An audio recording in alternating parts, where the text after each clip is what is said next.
Oke, selamat datang semuanya. Kali ini kita mau coba bedah satu buku yang menarik banget. Judulnya Trading Classic Chart Patterns dari Thomas Bulkowski. Kita bakal lihat gimana dia pakai data dan statistik buat membongkar pola-pola grafik. Jadi kita bisa bedain mana sinyal yang beneran bisa jadi cuan dan mana yang cuma noise aja. Yuk kita mulai. Pernah nggak sih kalian ngeliatin grafik saham kayak gini, terus mikir, ini apaan sih? Kok kayak coretan anak kecil, naik, turun, nggak jelas? Kalau pernah, tenang, kalian nggak sendirian. Tapi gimana kalau saya bilang, di antara coretan-coretan yang kelihatannya acak ini, sebetulnya ada sebuah bahasa, sebuah pola yang bisa kita pelajari. Nah, disinilah bedanya. Buat trader yang udah berpengalaman, ini tuh bukan kekacauan. Ini adalah sebuah peta. Peta yang bisa ngasih petunjuk di mana ada potensi bahaya dan di mana ada jalan pintas menuju profit. Kuncinya cuma satu, kita harus tahu apa yang mesti dicari. Ini dia nih inti dari semua pemikiran Bulkowski. Dia bilang, tantangannya itu bukan cuma nemuin pola, tapi bisa bedain mana yang anggrek, pola yang beneran berharga, dan mana yang cuma rumput liar, pola yang bisa menyesatkan kita.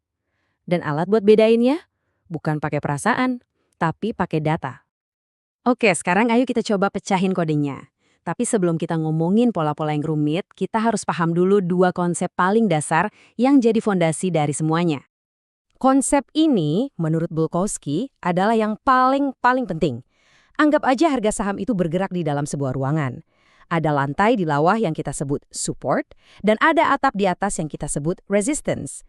Kalau kalian paham dua hal ini aja, kalian udah selangkah lebih maju. Oke, support itu kita sebut aja lantai. Jadi waktu harga lagi turun, terus kayak mantul di satu level tertentu dan nggak bisa turun lebih rendah lagi, nah itu dia supportnya. Di situ biasanya banyak banget pembeli yang masuk dan nahan harganya. Kebalikannya adalah resistance. Ini atap atau langit-langitnya. Waktu harga lagi naik kencang, terus kayak kejedot di satu titik dan mental lagi ke bawah, nah itu resistance. Sederhana kan?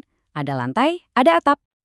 Nah, sekarang bagian serunya nih. Setelah kita ngerti soal lantai dan atap, apa yang terjadi waktu harga menari-nari di antara keduanya? Disitulah bentuk-bentuk atau pola-pola mulai kelihatan. Salah satu pola yang paling umum dan jadi sinyal bagus itu namanya double bottom. Kenapa? Karena ini nunjukin potensi harga mau naik. Biar gampang, kita sebut aja formasi W. Soalnya bentuknya di grafik emang mirip banget huruf W.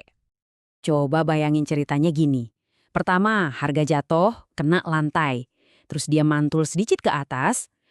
Penjual coba dorong lagi harganya ke bawah, ngetes lantai yang sama. Tapi gagal, nggak tembus. Nah, pas harga berhasil mantul lagi dan ngelewatin puncak kecil di tengah huruf W itu dia konfirmasinya. Para pembeli menang. Tentu aja, di mana ada pola W, di situ ada lawannya. Ini dia kebalikannya. Pola M atau double top. Nah, kalau yang ini sinyal hati-hati, ini pertanda trennya bisa jadi mau berbalik turun. Ceritanya mirip banget, cuma dibalik aja. Pembeli dorong harga sampai ke jedot atap. Gagal. Mereka coba lagi buat kedua kalinya, dorong lagi, kejedot lagi di atap yang sama. Gagal lagi. Pas harganya akhirnya jatuh nembus lembah yang ada di tengah-tengah dua puncak itu, nah itu tandanya para penjual udah ambil alih kendali. Oke, nyari bentuk M atau W mungkin kedengeran gampang ya. Tapi disinilah yang bikin buku Bukowski itu revolusioner. Dia nggak berhenti di situ. Dia nanya, emang semua pola W itu punya peluang sukses yang sama? Jawabannya, ternyata nggak sama sekali. Dan dia membuktikannya pakai statistik. Jadi ini dia intinya. Bulkowski ini beneran niat. Dia nguji ribuan pola satu persatu selama bertahun-tahun. Pertanyaan yang pengen dia jawab itu simple. Dari semua pola ini, mana sih yang beneran konsisten bekerja dan mana yang cuma kebetulan aja muncul? Coba deh, lihat contoh ini dari risetnya dia soal pola persegi panjang. Dia nemuin sesuatu yang luar biasa. Ternyata cuma dari bentuknya aja hasilnya bisa beda jauh. Pola yang tinggi, yang rentang harganya lebar, itu rata-rata kenaikannya bisa sampai 50%. Sementara pola yang pendek, cuma 27%. Gila, bedanya hampir 2 kali lipat. Kalau dilihat di grafik batang ini, perbedaannya kelihatan jelas banget kan? Jomplang.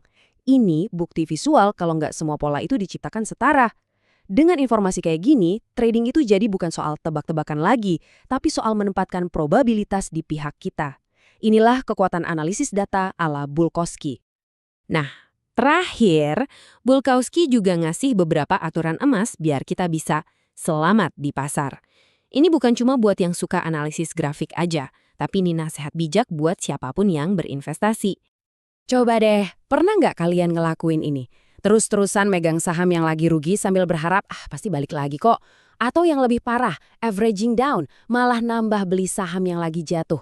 Dan yang paling klasik, mikir, kan selama belum dijual, gue belum rugi. Nah, menurut Bulkowski, ini semua resep menuju bencana. Dari semua nasihatnya, mungkin ini yang paling penting.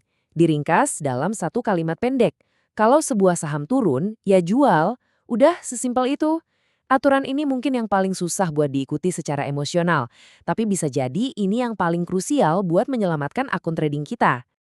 Jadi kesimpulannya, apakah pola grafik ini semacam bola kristal? Ya tentu aja bukan. Nggak ada yang bisa meramal masa depan pasar. Tapi yang dikasih Bulkowski ke kita itu bukan ramalan. Dia ngasih kita sebuah peta. Peta yang nunjukin di mana kemungkinan ada harta karun dan di mana kemungkinan ada jurang. Semuanya berdasarkan data historis. Pertanyaannya sekarang adalah, gimana Anda akan pakai peta ini dalam perjalanan investasi Anda?